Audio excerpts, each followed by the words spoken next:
पुरुषं महान्तं आदित्यवर्णं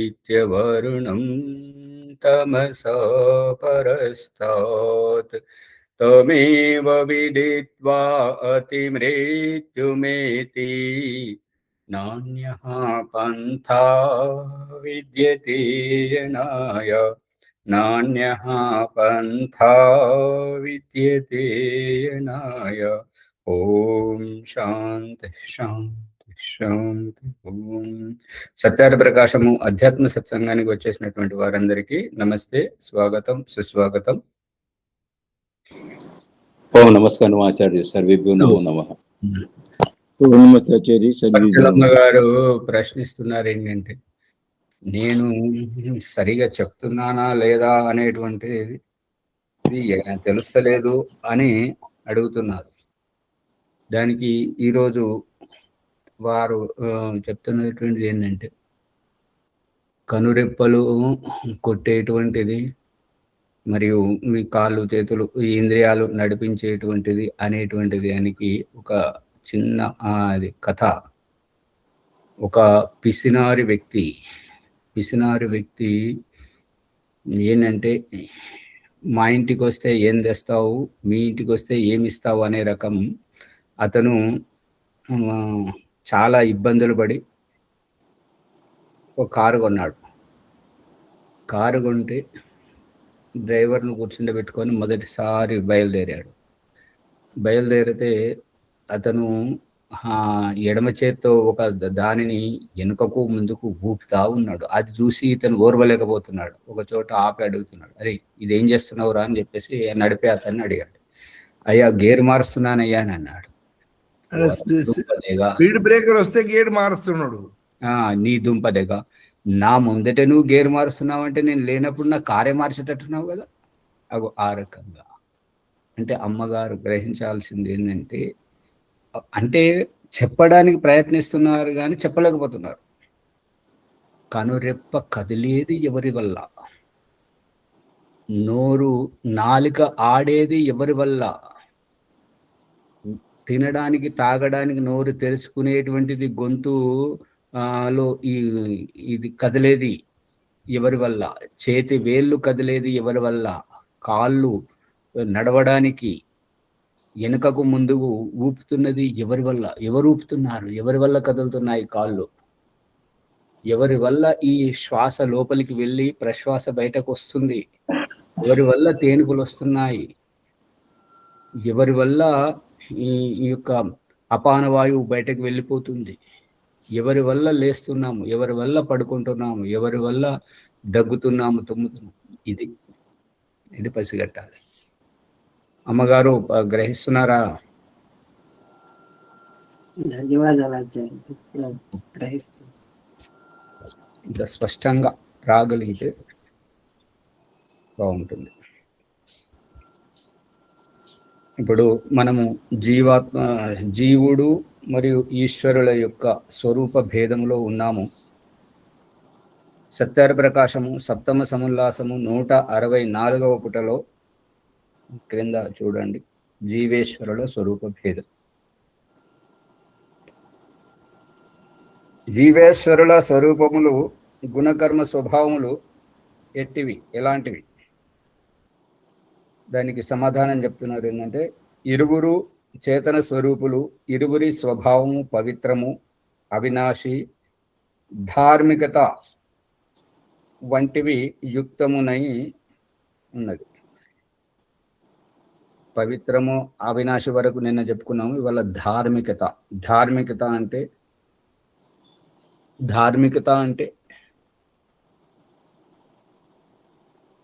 భగవంతుడు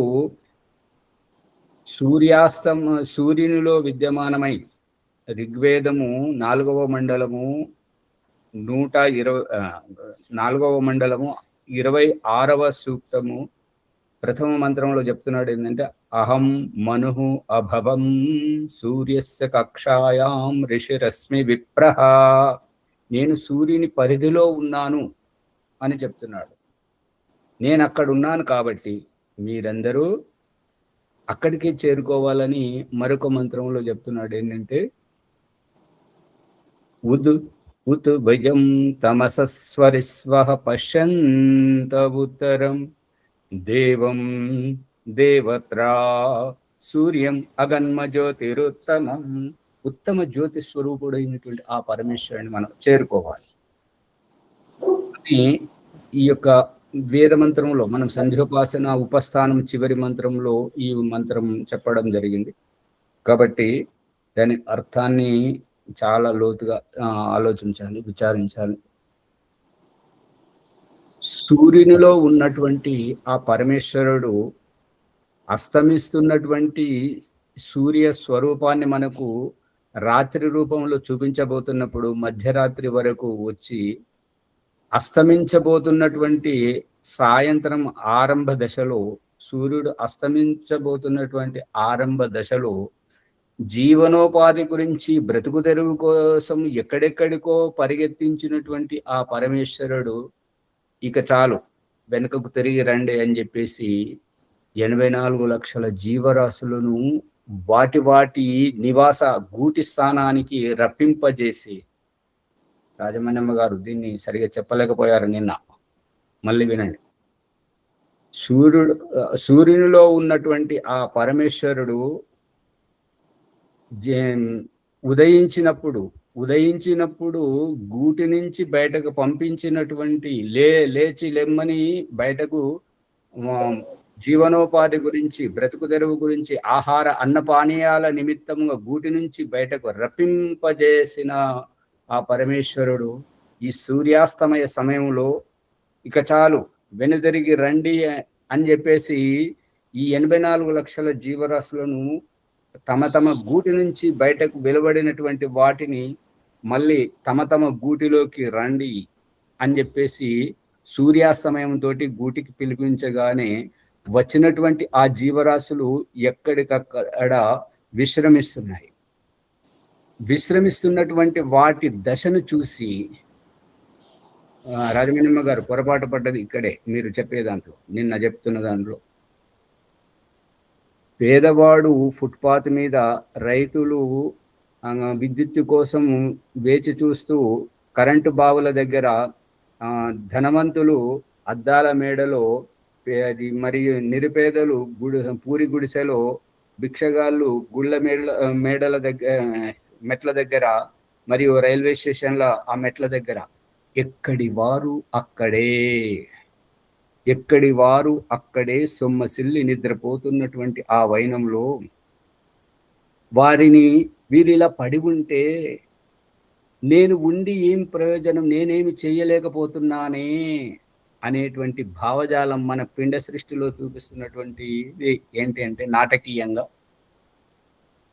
బాధ్యత గలటువంటి తండ్రి పని చేసుకొని చీకటి పడ్డాక వచ్చేసరికి పిల్లలు తిని పడుకునేసరికి భార్యను అడుగుతాడు, ఎలా ఉన్నారు పిల్లలు, ఎవరేమంటున్నారు, నా గురించి అడుగుతున్నారా, నిన్ను ఇబ్బంది అయితే పెట్టట్లేదు కదా అని అన్ని విషయాలు అడిగి తెలుసుకుంటున్నట్టు వారికి ఇది చేయాలి, భార్య చెప్పిన దాని ప్రకారంగా అయితే ఇలా చేయాలి, అలా చేయాలి, వారికి బట్టలు ఇప్పియాలి, వారికి సైకిల్ ఇప్పియాలి, లేదంటే ఆ స్కూల్లో చదివించాలి, ఈ వేరేదే ఊరికి పంపించాలి, విదేశాలకు పంపించాలని తండ్రి ఆలోచించుకుంటాడు వారి గురించి తెలిసిన తర్వాత.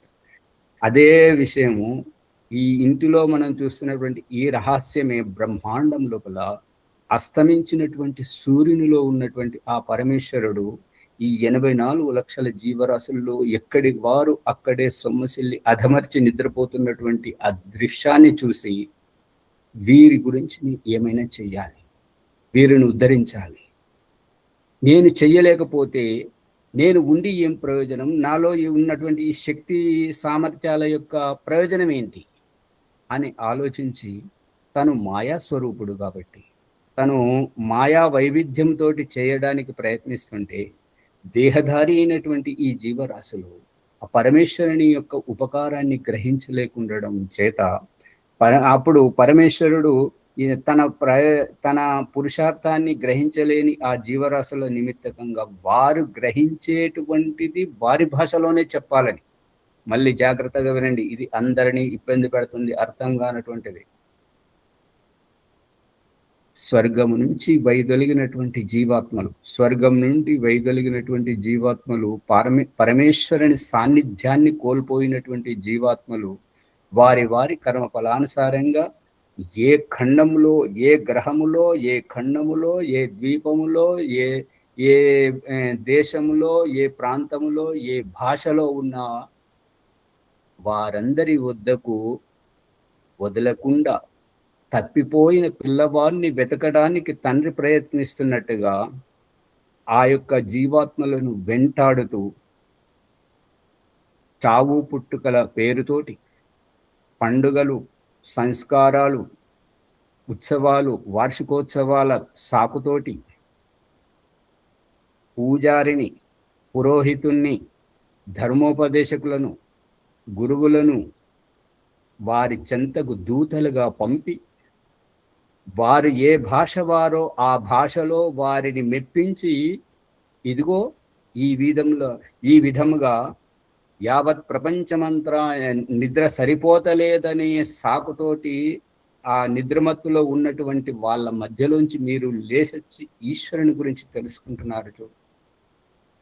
ఈ రకంగా మేలుకొల్పడానికి తన చెంతకు రప్పించుకుంటున్నాడు. మనల్ని మెప్పించి తన చెంతకు రప్పించుకోవడం ఇది తన ధర్మం. తన బిడ్డను, తన దారి తప్పిన బిడ్డను దారిలోకి తెచ్చుకోవడానికి ఒక తండ్రి ఏ రకంగానైతే చేస్తాడో, భగవంతుడు మన ఇంటికి వాడు పూజ కోసం వచ్చినటువంటి పూజారి, పురోహితుడు ఆ పూజ చేసి పోడు, మనకింత పూసిపోతాడు. దేవుడు అంటే ఇలా ఉంటాడు, ఇలా చేస్తే నీకు ఇలా అవుతుంది, ఇలా అవుతుంది, ఇలా అవుతుందని ఏవో నేర్పించిపోతుంటాడు. ఇక అదే మనకు అంటుకోదు, అంటుకున్నవాడికి వదలడు. అర్థమవుతుందా? మనమంతా ఇక్కడ కూర్చున్న వాళ్ళమంతా అంటుకున్న వాళ్ళమే, అందుకే మనకు నిద్ర పట్టట్లేదు. వాళ్ళకి అంటుకోలేదు కాబట్టి వాళ్ళు అధమర్చి నిద్రపోతున్నారు, మనకు అంటుకున్నది కాబట్టి మనకు నిద్ర రావట్లేదు. ఇది ధార్మికత, ఈశ్వరుని ధార్మికత. ఈశ్వరుడు చేస్తున్నటువంటి ఈ సృష్టి వ్యవస్థ 84 లక్షల జీవరాశులకు వారి వారి కర్మానుసారంగా ఎవరికి ఏ శరీరం కావాలి, ఏ శరీరం ఏ పరిస్థితుల్లో పుట్టాలి, ఏ పరిస్థితుల్లో ఆ పరిస్థితుల్లో పుట్టినటువంటి శరీరం ఏ ఆహారంతో జీవించి ఉంటున్నది అనేటువంటిది సక్రమంగా వ్యవస్థ చేసినటువంటిది. ఈశ్వరుడు తన కర్తవ్యాన్ని చేస్తున్నాడు, తన ధర్మాన్ని నిర్వర్తిస్తున్నాడు. ఇక జీవుడు నేను ఏదో సాధిస్తాను, ఈ స్వర్గం కంటే భిన్నమైనటువంటిది, ఈ స్వర్గ సుఖం కంటే భిన్నమైనటువంటిది ఏదో సాధిస్తాను, ఎంతో అవుతాను అని చెప్పి స్వర్గం నుంచి వచ్చినటువంటి ఆ వ్యక్తి క్రియలో ఉన్నాడు. దేవుడు ఏమంటున్నాడు? నువ్వు క్రియ నుంచి నివృత్తిగా. ఆ జీవుడు వస్తున్నటువంటిది క్రియలోకి, దేవుడు రప్పిస్తున్నటువంటిది అక్రియలోకి. ఇదే తేడా. చాలా జాగ్రత్తగా వినండి. అక్రియ ధ్యానం. తినే వరకు తినాలని, తిన్న తర్వాత నాది నిండిందని, తాగే వరకు నాది నిండిందని, ఈ అసంతృప్తి, తృప్తి, చూసే వరకు అసంతృప్తి, మాట్లాడే వరకు అసంతృప్తి, మాట్లాడిన తర్వాత తృప్తి. జీవుడి ప్రయత్నం అంతా 84 లక్షల జీవరాశుల జన్మలలో ఏ శరీరంతో ఉన్నటువంటి ఆ యొక్క జీవుని ప్రయత్నం అంతా క్రియామూలకంగానే ఉంది. దేవుడు క్రియ నుంచి నివృత్తి చేసి అక్రియ వైపుకు రప్పింపజేస్తున్నాడు. కనిపిస్తుందా? అర్థమవుతుందా?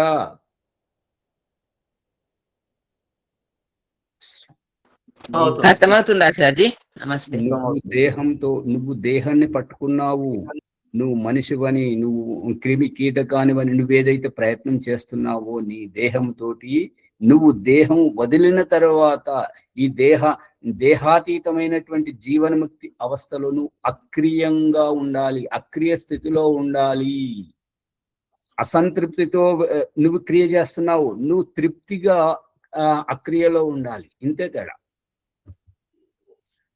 మరికొద్ది రోజుల్లో జీవాత్మ ఎలా వస్తుంది, సక్రియమవుతుంది, ఎలా చనిపోతుంది, చనిపోవడం అంటే ఏంటిది, జీవన్ముక్తి పొందడం అంటే ఏంటి అనేటువంటి ప్రకరణం వస్తున్నది. దీన్ని వదులుకోవద్దు. ఎవరికి ఆషామాషి తమాషగా ఇలా ఊరికే దొరకదు. కాబట్టి ప్రయత్నపూర్వకంగా మంచి పురుషార్థం చేస్తున్నారు ముందు వచ్చి విచారిస్తున్నటువంటి వారు. ఇక్కడ జీవుడి ధార్మికత, ధర్మం, తన ధర్మం తప్పని తెలుసుకొని నివృత్తి వైపు అక్రియలోకి వచ్చి ఒదిగి ఉండడం ధార్మికత. ఇది ప్రారంభమయ్యేటువంటి ఇవాళ ఏకాదశి ఉపవాసం ఉండాలి, వ్రతం చేయాలి, పూజ చేయాలి, అక్కడికి వెళ్ళి ప్రారంభం అవుతుంది. ఏకాదశి అని అన్నప్పుడు కానీ ఇంకేదైనా సందర్భంలో ఉపవాసం, ఆహారాన్ని నియంత్రించడం, ఒక్క పూట మాత్రమే తినడం, మడిగట్టుకొని ఉండడం, భక్తిపూర్వకంగా ఉండడం, అక్కడికి వెళ్ళి ప్రారంభమవుతుంది ధార్మికత. వెలుగుతుందా? పట్టుకుంటున్నారా? ఇది ధార్మికత. ఈశ్వరుని ధార్మికత వేరు, జీవుడి ధార్మికత వేరు. ఎవరి ధర్మాన్ని వారు పాటించడమే ధార్మికత. ఎవరి ధర్మాన్ని వారు అని అంటే మన మానవ జన్మను ఊహించుకొని చేసేటువంటి ఎవరి పని వారు చేసుకోపోవడం కాదది. ఆ పని చేయటంలో ఏదైనా చేసే వరకు ఆజీవిక లభించటం లేదు కాబట్టి అసంతృప్తి, చేయటం లేదు కాబట్టి అసంతృప్తి, చేసిన తర్వాత తృప్తి, పారితోషికం ఇప్పింపజేయడం. ఈ రకంగా దేవుడు చేస్తున్నటువంటిది. తండ్రి చేసేది పిల్లలు గ్రహించేది ఎప్పుడు అని అంటే, ఎప్పుడైతే వారి గురించి తెలుసుకొని ఏదైనా సంపాదించడం మొదలు పెడితే అప్పుడు గ్రహిస్తారు. అంతేనా లేదా?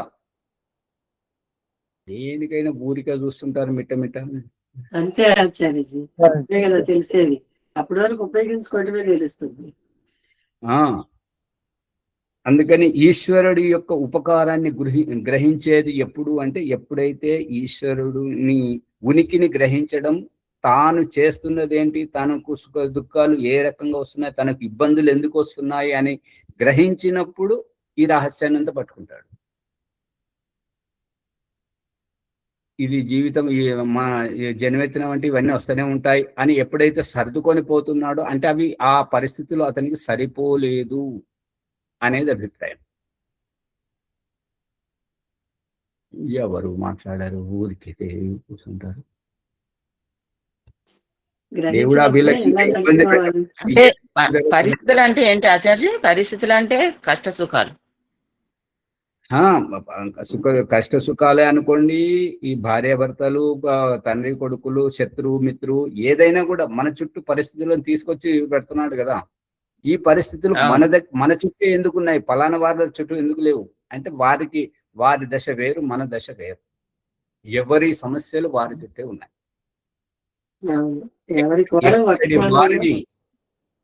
ఎక్కడి వారిని అక్కడే మెదగబెడుతున్నాడు దేవుడు.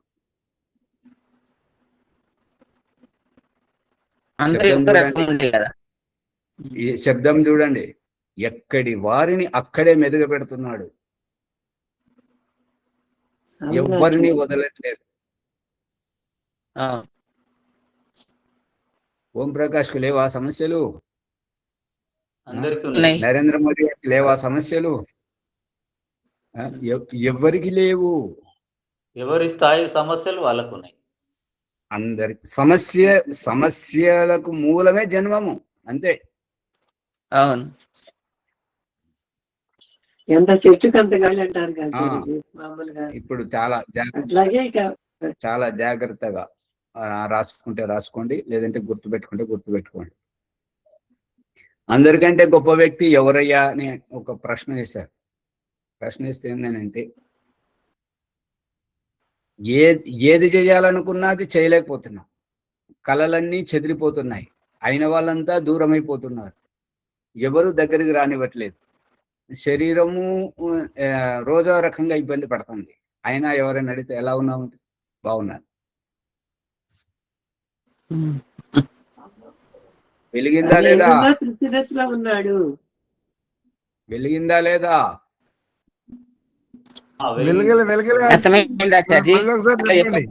ప్రతి ఒక్కరితో ఏమని చెప్పలేము కదా. అది అది అది ఎన్ని సమస్యలున్నా అంత బాగానే ఉన్నా అని చెప్పుకోవడం, ముందుకు నడవడం.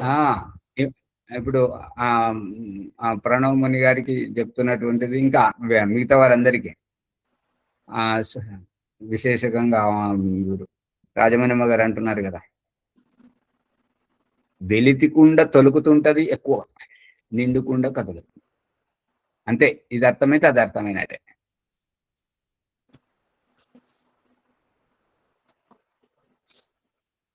దేవుడా, అంత ఊరికే కూర్చుంటున్నారు ఏంటి? అవునాచార్య, నిజమే చెప్తున్నారు కదా మరి మీరు. వెలితికుండా ఎత్తుకపోతున్న వారిని తను ఊగడమే కాకుండా ఎత్తుకపోతున్న వారిని కూడా ఊపుతుంటది.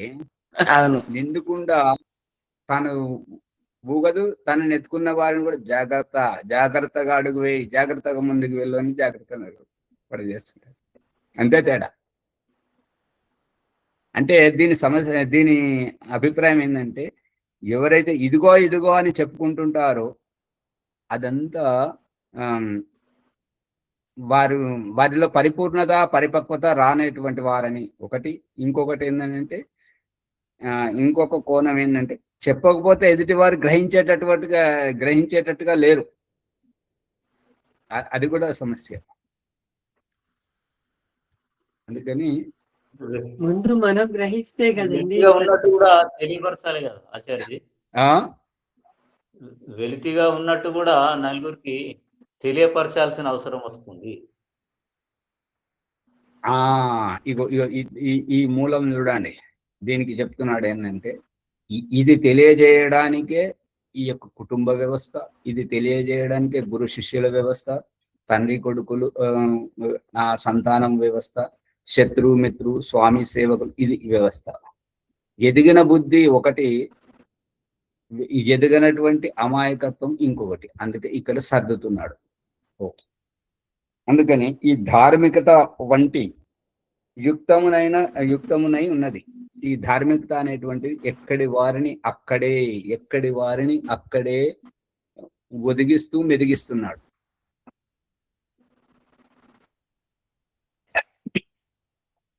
కానీ సృష్టి యొక్క ఉత్పత్తి, స్థితి, ప్రళయములు అన్నింటినీ నియమమున ఉంచుట, జీవుల పాప పుణ్యములకు ఫలముల ఒసంగుట మున్నగు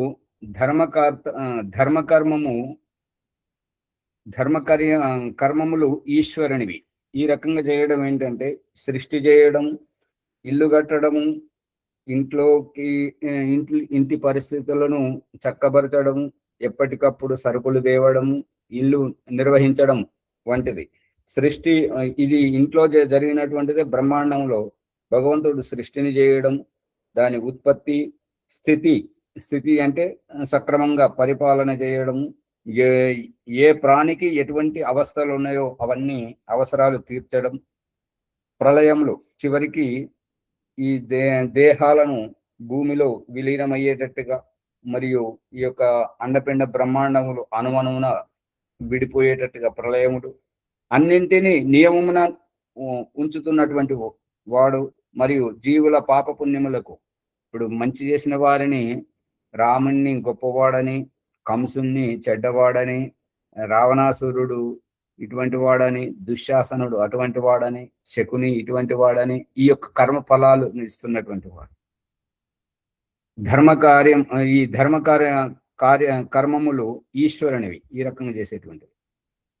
ఇక ఈశ్వరుని సృష్టి నడిపించేటువంటిది, ఈ ఈశ్వరుని సృష్టి నడిపించడం సంతానోత్పత్తి. అంటే భగవంతుడు మొట్టమొదట ఆది మానవ సృష్టిని మానసరోవరంలో తిబ్బతిలో ఉత్పన్నం చేసినటువంటి వారు పుట్టిన స్థానంలోనే ఉండరు కాబట్టి, ఎక్కడి వారు ఎక్కడ అనుకూలంగా ఉంటే అటువైపు వెళ్ళారు కాబట్టి, ఎక్కడ వెళ్ళిన వారు అక్కడ స్థిరపడ్డారు కాబట్టి, ఎక్కడి వారు అక్కడ స్థిరపడి వారి సంతానోత్పత్తిని చేస్తున్నారు కాబట్టి, ఇది వారిని పోషించుట, సంతానోత్పత్తిని పిల్లలను కని వారిని పోషించడం, శిల్ప విద్యాదులను ఏర్పరచుట మున్నగు మంచి చెడు పనులు జీవునికి. నిత్య జ్ఞానము, ఆనందము, అనంత బలము మున్నగునవి ఈశ్వర గుణములు. ఇక జీవుని గురించి చెప్తున్నాడు చూడండి. ఇచ్ఛా ద్వేష ప్రయత్న సుఖ దుఃఖ జ్ఞానాన్యాత్మనో లింగమితి. న్యాయ దర్శనం 1వ అధ్యాయం 1వ పాదం 11వ సూత్రం. ప్రాణ అపాన నిమేష ఉన్మేష జీవన మనో గతీంద్రియ అంతర్వికారా సుఖ దుఃఖేచ్ఛ ద్వేష ప్రయత్నాశ్చ ఆత్మనో లింగాని. వైశేషిక దర్శనం సూత్రం 3వ అధ్యాయం 2వ పాదం 4వ సూత్రం. ఇచ్ఛ, ఇచ్ఛ అంటే ఇష్టం, కోరిక, పదార్థములను పొందుటకు అభిలాష, ద్వేషం, దుఃఖాదులను విపరీత పరిస్థితులను కోరకుండుట, వైరము, ప్రయత్నము, పురుషార్థము, బలము,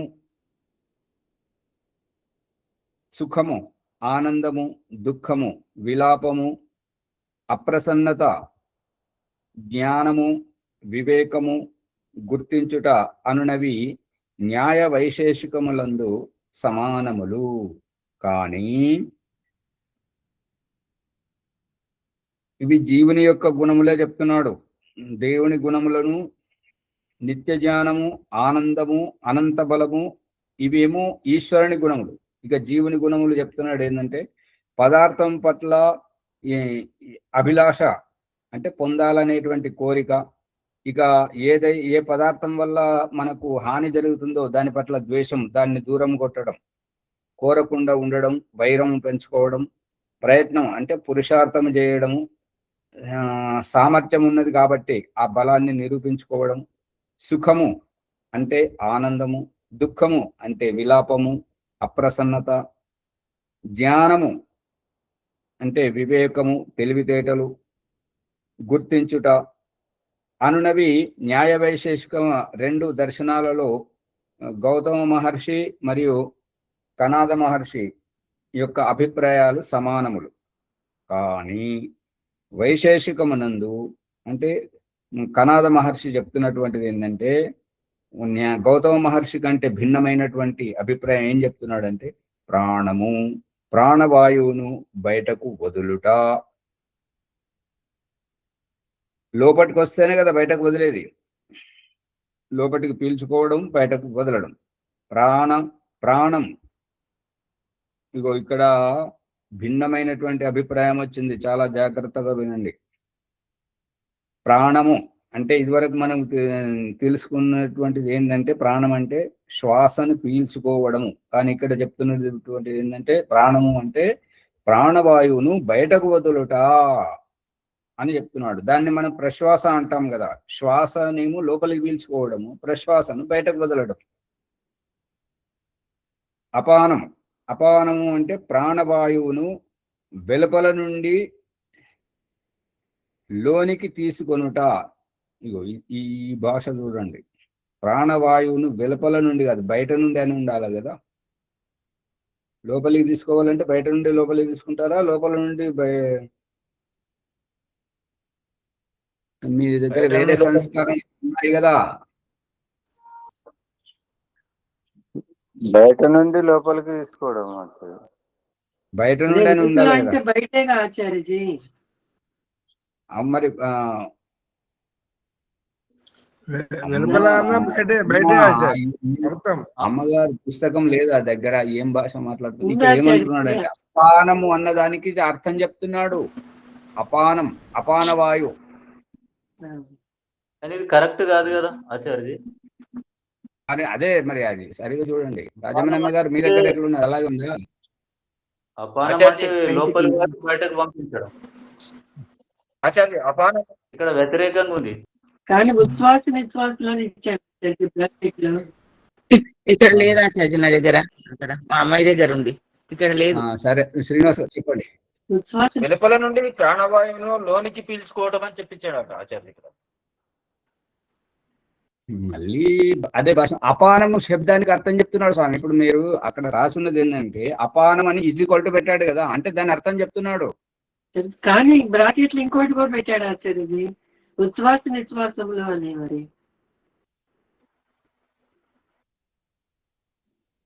నిశ్వాస అంటే నిశ్వాస అంటే మనం బయటకు లోపలి వదిలేసేయడం. మరి ఇక్కడ ఉచ్ఛ్వాస లోపలికి అన్నప్పుడు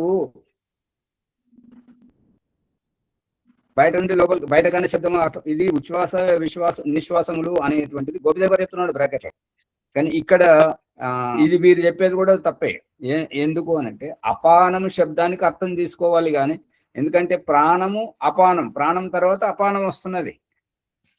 అవును, లోపల తీసుకోవటం బయటికి వదలటం అనేటటువంటిది కాదు. మరి అది అలా చెప్పాలి. కానీ మరి ఇక్కడ వేరు ప్రాణం అంటే గాలి లోపలికి తీసుకోవడం.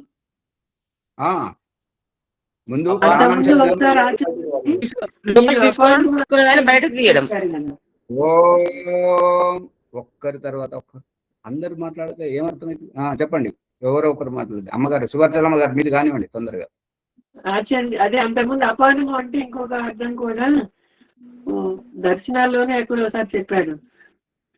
లోపలికి బయటికి వదలటమే అంటే లోపల ఉన్నటువంటి జీవాత్మ పైకి రావాలి అంటే అపానం ద్వారానే. అయిపోయిందా? సరిగ్గా పట్టుకోలేదు కానీ రెండు అర్థాలు చెప్పారు ఆచార్యజీ. ఇంకొకరికి అవకాశం ఇవ్వండి, తర్వాత తెలుస్తున్నాం. అమ్మా రాజమణమ్మ గారు చెప్పండి. బయట తీసుకున్న తర్వాత లోపలికి పోయినాక మళ్ళీ తీయడం కాదా ఆచార్జీ? ఇప్పుడు బయట నుండి లోపలికి తీసుకుంటాము వాయువు, తీసుకున్న తర్వాత మళ్ళీ బయటకు తీయడం. అది అయిపోయింది. ఇంకొకరు శ్రీనివాస్ గారు చెప్పండి. మైక్ ఆన్లో పెట్టద్దు, మాట్లాడేటప్పుడు మాత్రమే ఆన్లో పెట్టండి. ఇక్కడ ఇది ఇంకెవరైనా చెప్పండి తొందరగా. ఇక్కడ ఇంతవరకు తెలుసుకున్నది బయట వాయువును లోపల తీసుకోవడము ప్రాణము, లోపల వాయువును బయటకు వదలడము అపానం అని తెలుసు ఇంతవరకు. సరే అయిపోయింది. శ్రీనివాస్ గారు చెప్పండి.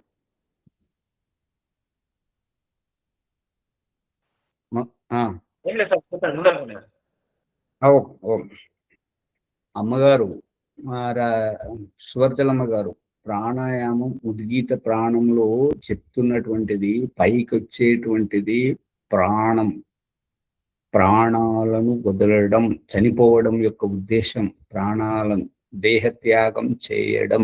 అది తర్వాత వస్తున్నది, చాలా మంచిగా వస్తున్నది. ఇప్పుడిప్పుడే కొంచెం పట్టుబడుతున్నది ఇక్కడ ప్రాణం. కానీ అపానం అనేటువంటిది కింది నుంచి వెళ్తుంటది, మలద్వారం నుంచి వెళ్తుంటది, దాన్ని అపానం అంటుంటారు. ప్రాణం అపానం, బయటకు వెళ్ళడం వేరు. ప్రాణం ఇక్కడ గోపిదేవి గారు మనకు కొద్దిగా సహకరిస్తున్నారు. ఏంటంటే ఉచ్ఛ్వాస, ఉత్ శ్వాస, ఉత్ శ్వాస, నిశ్వాస, ఉత్ శ్వాస నిశ్వాస. ఉత్తు అంటే లేచిపోయేటువంటి దాన్ని ఉచ్ఛ్వాస, నిశ్వాస అంటే దిగిపోయేటువంటిది. వారు విప్పి చెప్తున్నారు. కానీ ఇక్కడ తెలుస్తుంది ఋగ్వేదాది భాష్య విభంగంలో ఇటువంటి దానిని హిందీలో ఏమంటారు, उनका तो प्राण प्रखेर हो गए, प्राण उड़ गए. ఇదే విషయాన్ని ఆదిశంకర ఆ చిత్రంలో ఆ పంచ ప్రాణాలను వదలడం, ప్రాణాన్ని వదలడం. మనం ఏమనుకుంటున్నాం, శ్వాసని తీసుకోవడం, ప్రశ్వాసని వదలడం, ప్రాణాన్ని తీసుకోవడం, అపానాన్ని వదలడం. అపానాన్ని వదలడం అంటే లోకంలో ఉన్న భాష ఏంటంటే, ఇప్పుడు సంధ్యోపాసనలు చెప్పుకుంటున్నాం కదా, తోలు పిస్తోలు, దేహము, మాయగుండు, అపాన వాయువు ఎటు నుంచి వదిలినా చక్కగొచ్చి ముక్కుకు తగులుతుందని చెప్పుకుంటున్నాం కదా. గ్రహించారా లేదా? ఊరికే చదువుకుంటూ పోతున్నారా?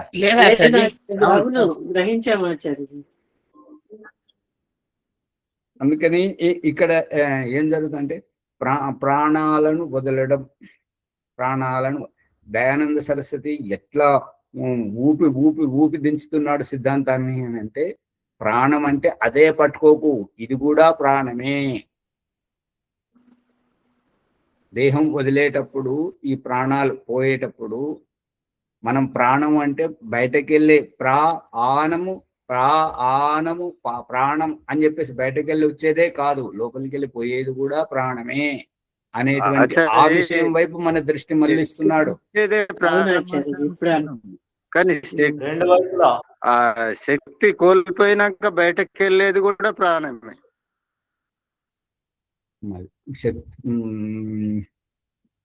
శక్తి కోల్పోయిన తర్వాత మీ భాష దేహాన్ని వదిలి వెళ్ళేటప్పుడు కూడా వెళ్ళేది ప్రాణమే.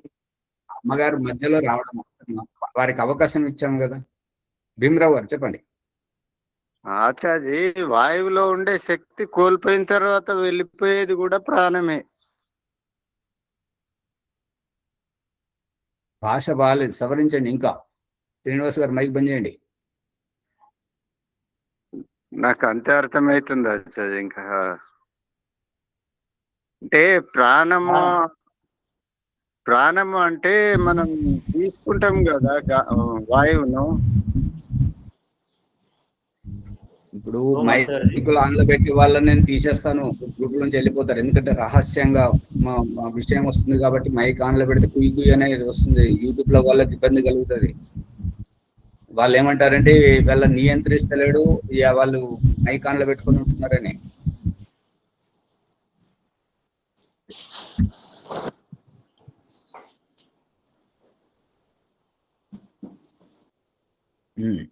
ఇప్పుడు చెప్పండి. గంప శ్రీనివాస్ గారు మైక్ బందే పెట్టండి. నేను బంద్ చేశాను, మళ్ళీ ఆన్ చేయకండి, మాట్లాడేటప్పుడే ఆన్ చేయండి.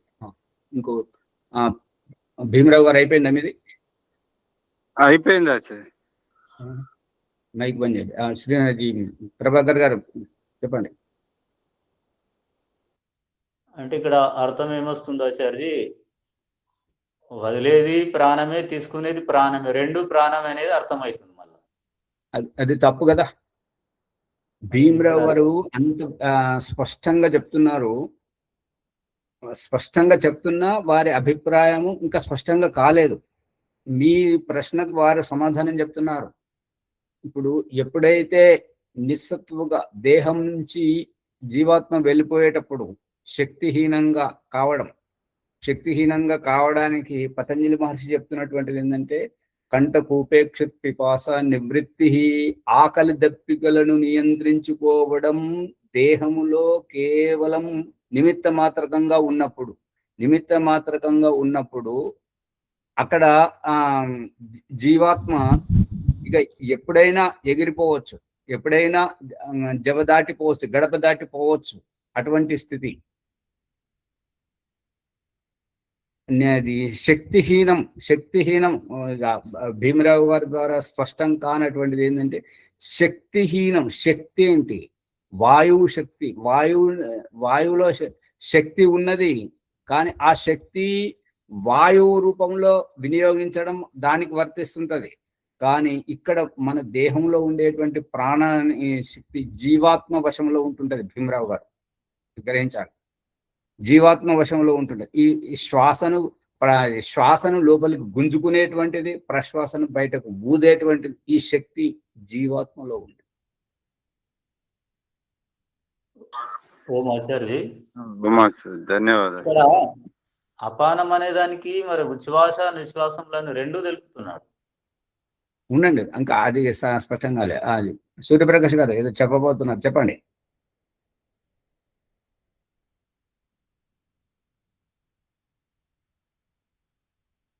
సరే, ఈ యొక్క శ్వాసను తీసుకోవడం, ఇది దయానంద సరస్వతి మన దృష్టిని మరలుస్తున్నది ఎక్కడ, మనకు అవగాహన కల్పిస్తున్నది ఎక్కడ అంటే, నీవు బ్రతికున్నన్నాళ్ళు నువ్వు దేహమునే ప్రాణముగా దేహమునే ఆత్మగా భావించి బ్రతుకుతున్నన్నాళ్ళు నువ్వు తీసుకునేటువంటిది శ్వాస, ప్రాణం. ఇదే రహస్యాన్ని ఋగ్వేదము 10వ మండలము 125వ సూక్తము 8వ మంత్రం మొదటి చరణంలో చెప్తున్నాడు కదా. నువ్వు గర్భంలో ఉన్నప్పుడు నీకు తల్లి శ్వాసతోటి నీకు శ్వాసను అందించాను, గర్భం నుంచి బయటకు రాగానే ఆ పేగు బంధాన్ని తెంచనైనందున నువ్వు బ్రతకాలంటే ఇదిగో వాయు రూపంలో నీ దగ్గరికి వచ్చి ఉన్నాను, ఇక నువ్వు తలుపు తెరిచి పీల్చుకో. అహమేవ వాయు ఇవ ప్రవామి ఆరభమానా, నేను వాయువుగా నీ దగ్గరికి వచ్చి ఉన్నాను నీ జీవితాన్ని ప్రారంభించడానికి, ఇక నువ్వు పీల్చుకో. ఆచార్య ఇప్పుడు మీరు అన్న మంత్రం ఎన్నుంది ఆచార్య? అదే ఇందాక చెప్పాను కదా, ఋగ్వేదము 10వ మండలము 125వ సూక్తము 8వ మంత్రము మొదటి చరణం అని చెప్తున్నాను కదా, చాలా సార్లు చెప్తున్నాను.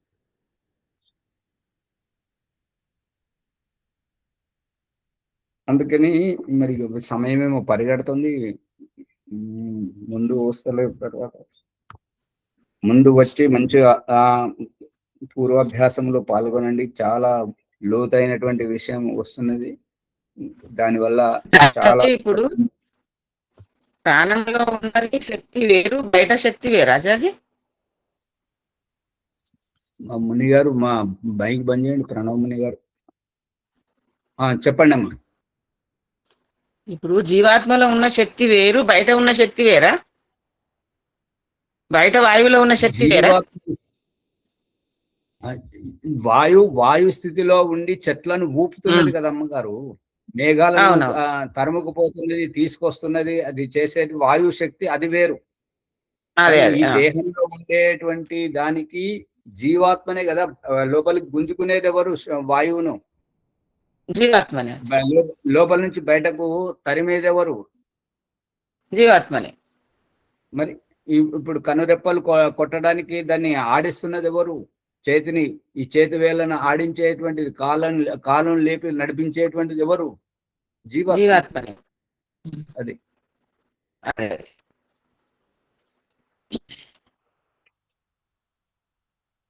మరి సమయం అయిపోయింది కాబట్టి ఓం ఆచార్య, ఓం ప్రాణము అపానము ఈ 10 రకాలుగా ఉన్నటువంటి ప్రాణాలు అన్నిటినీ ప్రాణమే అంటారు ఆచార్య. అది కాదు, పంచ ప్రాణాలు అంటారు, పంచ ఉప ప్రాణములు అంటారు. ఉప ప్రాణాలు అంటారు, అదే దాని కూడా ప్రాణమే, ఉప ప్రాణాన్ని కూడా ప్రాణమే అంటారు. అయితే ఈ పంచ ప్రాణాలను తీసుకునడము, వదలడము, వాటి వినియోగం మీదకే వాటికి అపానము, ఉదానము, సమానం, వ్యానం అని పేర్లు మాత్రమే, అన్ని కూడా ప్రాణాలే. అది ఆ విధంగా నిర్వచనము స్వామి బ్రహ్మాండ సరస్వతి గారు చెప్పారు. ఇప్పుడు అలా చెప్తే దోషం ఏమొస్తుంటది అని అంటే, ఎవరైనా అపాన వాయువును వదిలేదనుకోండి, అపాన వాయువు అంటే అపానం కాదు, అలంకారికంగా అనేది ప్రాణాన్ని వదిలేడని అంటే, ఇప్పుడు దానికి సమాధానం ప్రాణాలు వదిలేరు అనే జనసామాన్యంలో ఉన్నటువంటి భాష వేరు, సైద్ధాంతికంగా ఉన్న భాష వేరు, అది తెలుసుకోమని చెప్పాడు. అదే పంచ ప్రాణం. ఇప్పుడు ముని గారు చెప్పేది ఏంటంటే, పంచ ప్రాణాలు అంటే ఆ ప్రాణాన్ని, అపానాన్ని వదలకపోతే కూడా ప్రాణం నిలబడదు కదా, అందుకోసం అది కూడా ప్రాణమే అనేది అర్థమవుతుంది. ఇప్పుడు ఏ ప్రాణశక్తి ఆ ప్రాణానికి ఉందని ఆచార్య, ఏదాని శక్తి ఆదానికి అంతే. ఇప్పుడు ఎక్కిళ్ళు రాకపోతే ఏమైతుంది, దగ్గకపోతే ఏమైతుంది, తుమ్మకపోతే ఏమైతుంది, ఊమకపోతే ఏమైతుంది, మరి అంతే కదా అవస్థ పడేది. ఆ అవస్థ యొక్క ఉద్దేశం ఏంటంటే పొమ్మనలేక పొగబెట్టడం. ఆ పొగను మనకు పొగ సూర్య కంటే ముందే దానికి దారిచ్చామనుకోండి, మనం ఇంట్లో ఉంటుంది కదా, అదే అభిప్రాయం. ఏదాని స్థాయి అదానికి అంతే అంతే. అన్ని కూడా ప్రాణాలే అని చెప్పి తెలుసుకున్నాం ఆచారి. ఇక్కడ భేదం మాత్రం వారి యొక్క క్రియాశీలత ఎప్పుడెప్పుడో ఆ క్రియాశీలతను గుర్తించడం వేరు, దానికి ఉన్నటువంటి శక్తి వేరు, అది గుర్తుంచుకోవాలి. పంచ ప్రాణాల లోపల, 10 ప్రాణాల లోపల నేను జీవాత్మను జీవిస్తున్నానని తెలుసుకోవడం వేరు, అది రాదు. ఒక్కటి ఉండండి ప్రభాకర్ గారు, ఇక్కడ జరుగుతున్నటువంటిది ఏంటంటే, పంచ ప్రాణాలు పంచ ఉప ప్రాణాలకు భిన్నముగా ఆత్మను గుర్తించలేం, అంతే. మూలమైతే ఇదేనండి. ఏ ప్రాణం సరిగా పనిచేయకపోయినా మనం ఆత్మ ఇబ్బంది పడుతుండడం తెలుసుకోవాలి, అంత. అదే ఇబ్బంది పడుతుంది కాబట్టి పడే పని లేకుండా ఇవి ఎప్పుడు ఏవైతే విసర్జించాలో ఏవి తీసుకోవాలో గ్రహించడం కోసమనే ఉపయోగపడేవి. ప్రాణం అమ్మగారు అదే. సమయం అయితుంటే సాగదీయడం ఎందుకు, వారు ఆగారు. ప్రభాకర్ గారు చెప్పండి. ఆచార్య, ఇక్కడ ప్రాణము ఉప ప్రాణాలు అంటున్నాం. ప్రాణానికి ఉప ప్రాణాలకు భేదం ఉన్నది కదా. అవును, ఉప ప్రాణాలు గౌణం అని గౌనం అని కాదు. ఇప్పుడు ప్రభాకర్ గారు నిజమా, వారి సంతానం నిజమా? ఎవరికి ప్రాధాన్యత? రెండు నిజమే. అది అట్లా అంటే ఎవరి నుండి ప్రాణాలే ఎవరు వచ్చారు? వాటి క్రియాశీలతను గుర్తించాలి అంతే. అన్ని ప్రాణాలే క్రియాశీలతను గుర్తించాలి. ఎవరి స్థానంలో అదే అది గొప్ప. అంతే. ఓకే ఆచార్య ఓం ప్రకాష్ ధన్యవాదములు. మళ్ళీ వినండి, ఇంకా సందేహాలు తీసుకురండి. ఎంత లోతుగా విచారిస్తే అంత లోతుగా. ఎందుకంటే మళ్ళీ ఈ విషయం మళ్ళీ విచారించడానికి రావచ్చు, రాకపోవచ్చు. మళ్ళీ సాధన చేసేటప్పుడు మాత్రం వస్తుంది, సాధన చేసేటువంటి వారికి. ఆధ్యాత్మిక విద్య జ్ఞానగంగా సత్యప్రకాశము 7వ సముల్లాసము 164వ పేజీలో ఉన్నాము. జీవేశ్వరుల భేదమును తెలుపుతూ తర్వాత పంచ ప్రాణాలు, పంచ ఉప ప్రాణాలు ఏ విధంగా ఈ పుస్తకంలో గ్రంథంలో ఉన్నటువంటి అర్థాన్ని ఏ విధంగా అర్థం చేసుకోవాలి, ప్రాణం అంటే ఏ విధంగా అర్థం చేసుకోవాలి, దాని క్రియాశీలత, ప్రతి ప్రాణానికి ఒక పేరుతో క్రియాశీలత ఉన్నది. ఆ క్రియాశీలతను ఏ విధంగా అర్థం చేసుకోవాలనేది స్పష్టంగా తెలియజేశారు. వారికి ధన్యవాదములు. ఈ ఎపిసోడ్ను లైక్ చేయండి, షేర్ చేయండి, సబ్స్క్రైబ్ చేయండి, పక్కన ఉన్న గంట సింబల్ గట్టిగా నొక్కండి. 1-2 సార్లు వినాలి. వింటేనే మీకు లోతైన అర్థమవుతుంది. వినకుంటే వేరే సమయానికి టీవీలు చూడడానికి సమయం ఉంటుంది కానీ ఇది వినడానికి సమయం ఉండదు. కానీ అలా కాకుండా అది బంద్ చేసి 1-2 సార్లు వినండి అని నా ప్రార్థన. ఈరోజు వైదిక సంధ్యోపాసన ఎవరమ్మా? ఈరోజు సువర్చనమ్మ గారు నేనేనండి. ఈరోజు నేనే మునిగాను. చేయించండి అమ్మ. ఓం అత సంధ్యాయోగ బ్రహ్మ సాక్షాత్కారం.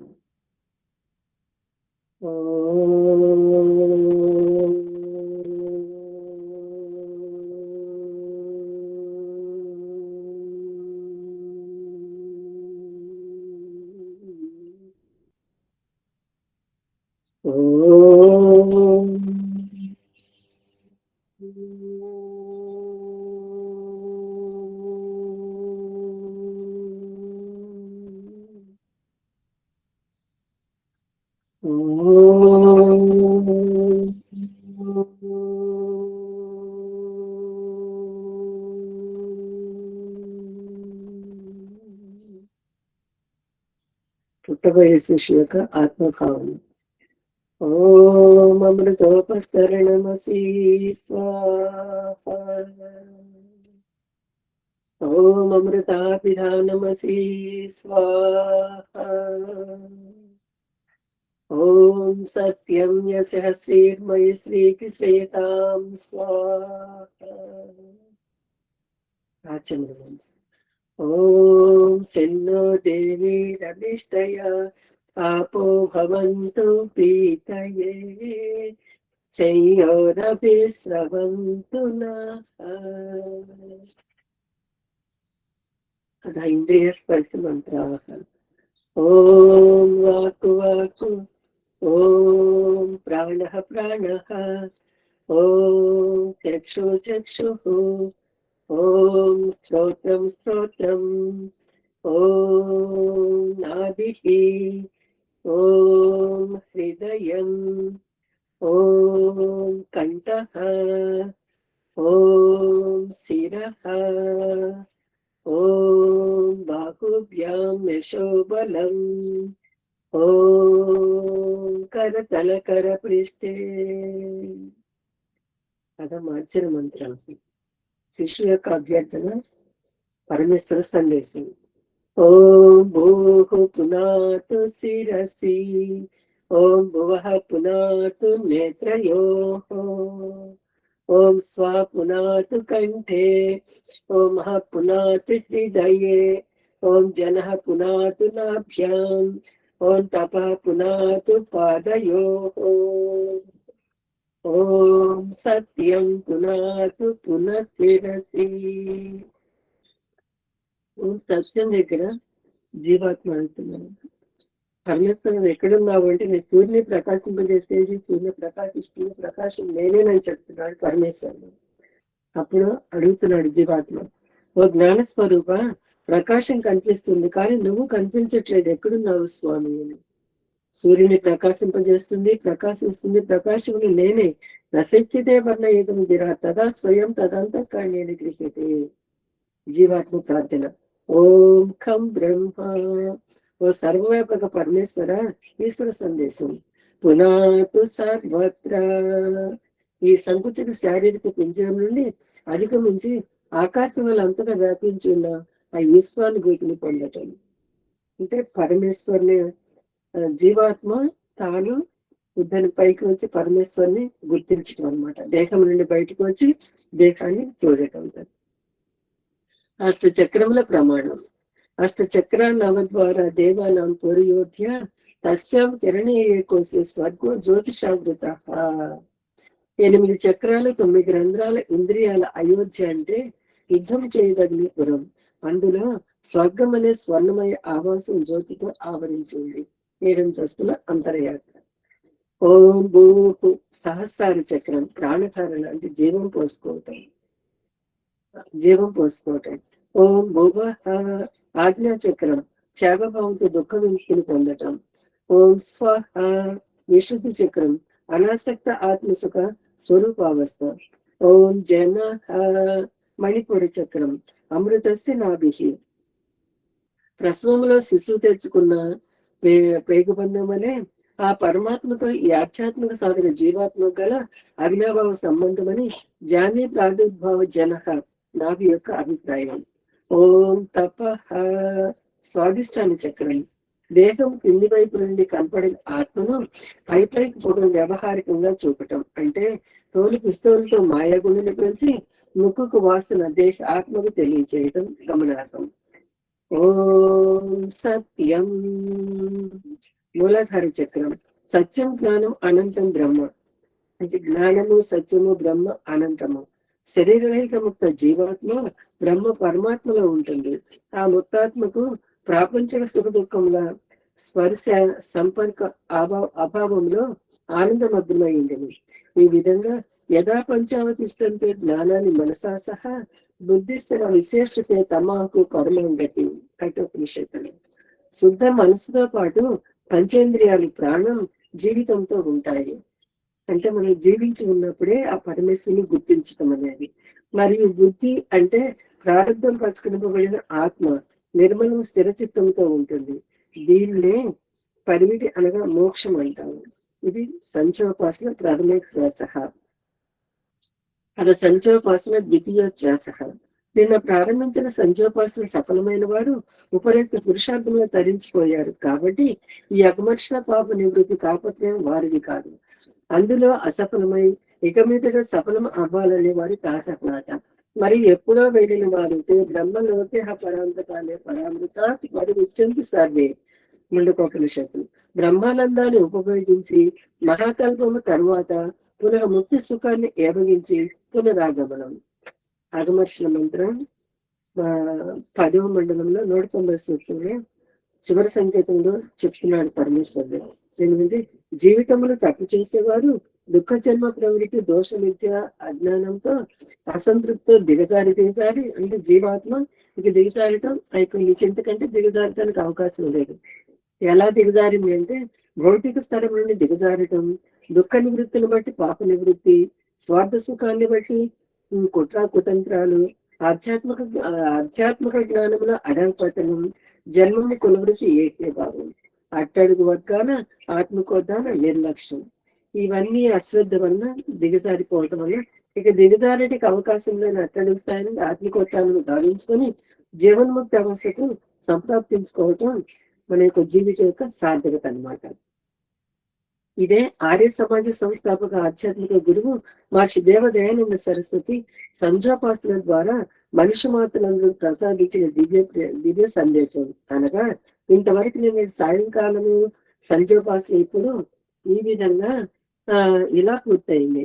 ఇక ఇవాళ సాయంకాలం సంధ్యోపాసన ఇప్పుడు ఈ బ్రహ్మ ముహూర్తంలో ఆరంభిస్తున్నాము. అంటే నిన్నటి సంధ్యోపాసన పరిపూర్ణంగా చేయలేకపోయాం కాబట్టి అసఫలమై సంధ్యోపాసన ముగించుకుని లేచి వస్తుంటే గమనార్థం. అందుకే ఈసారి ఎలాగైనా సఫలం కావాలని దృఢ సంకల్పించుడితే ఈ యకమర్షణ మంత్ర ప్రకరణం.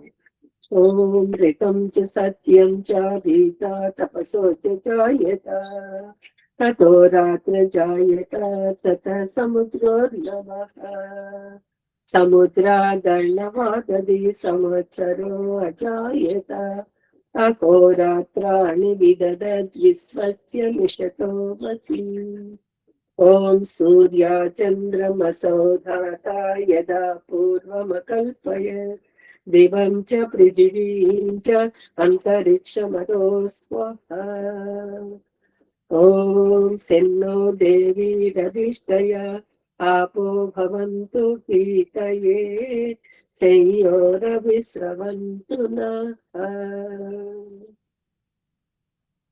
मनसा परिक्रमणम् ॐ प्राचीदिगग्निरधिपतिरसितो रक्षितादित्या ईशवः तेभ्यो नमो अधिपतिभ्यो नमो नक्षत्रेभ्यो नमो यशेभ्यो नमो येभ्योऽस्तु योऽस्मान् द्वेष्टियं वयं विश्वस्तं वो जह्मे दद्मः दक्षिणादिगिन्द्रोऽधिपतिः स्थिरस्थिराजे रक्षिता पितर ईशवः तेभ्यो नमो अधिपतिभ्यो नमो नक्षत्रेभ्यो नमो यशेभ्यो नमः येभ्यो अस्तु योऽस्मान् द्वेष्टियं वयं विश्वस्तं वो जन्मे दद्मः प्रदेचेदिक्को वरुणोऽधिपतिः पृदाको रक्षिता नविषवः तेभ्यो नमो अधिपतिभ्यो नमो नक्षत्रेभ्यो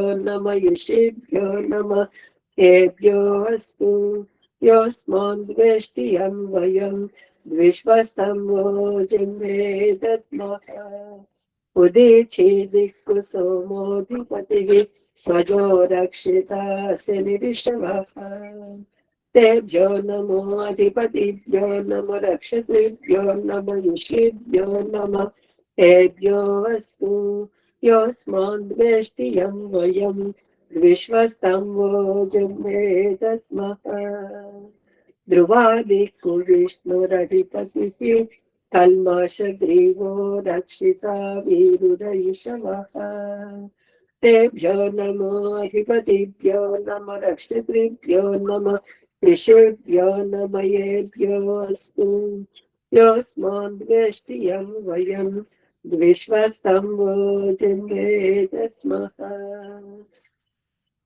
ऊर्ध्वादिक्कु बृहस्पतिरधिपतिः स्त्रित्रो रक्षिता वर्षमिषवः तेभ्यो नमो अधिपतिभ्यो नमो नक्षत्रेभ्यो नमः यशेभ्यो नमः येभ्यो अस्तु योऽस्मान् द्वेष्टियं वयं विश्वस्तं वो जन्मे दद्मः उपस्थानमन्त्राः जातवेदसे सुनवाम सोम मराठीयतो नीदहाति वेदः स नः पर्षदति दुर्गाणि विश्वानावेव सिन्धुं दुरिताच्चक्लिः चित्रं देवानामुदगादनेकं चक्षुर्मित्रस्य वरुणस्याग्नेः आप्राच्छावा पृथिवी अन्तरिक्षं सूर्यात्मा जगतस्तश्रुषश्च उदुत्यं जातवेदसं देवं वहन्ति केतवः दृशे विश्वाय सूर्यम् उद्वयं तमसः स्फरिस्वाहा पश्यन्त उत्तरं देवं देवत्रा सूर्यमगन्म ज्योतिरुत्तमम्